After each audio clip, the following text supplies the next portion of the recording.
څونه وخت کېږي چې استشهادي آماده یې؟ یاره 3.5 کاله کېږي شاوخوا.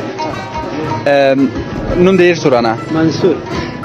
منصور جان میگه که از ولسوالی نرخ ولایت میدان وردک است و این آدم آماده استشهادی است یعنی فدایی است. هم دست ده کنه؟ هم دست.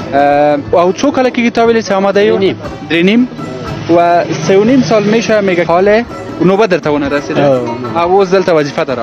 دلتا وظیفه دی. اوز هم آماده این استشهادی دپاره؟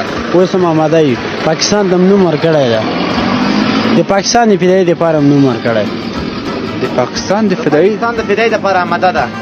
یعنی څه رقم؟ فدایي وکړي په پاکستان باندې حمله وکړي. یعنی پاکستان باندې پاکستان باندې. شما نام به خاطر خودتون بر فدایی آماده هستی؟ نه ما به خاطر جنگ به قطع نام دادیم که نام ما برسه بریم بخیر پاکستان جهاد بریم ان شاء الله. پاکستان جهاد بریم؟ در پاکستان جهاد رواست؟ پاکستان خو یزید ملک از پیخی حکومتش و عوامش کفار است. څنګه ده تاویلی؟ کفار اوس عمل ته اډې جوړ کړي کفار عمل ته اوسي نو غواړي چې کفار په سیال ته ورسو.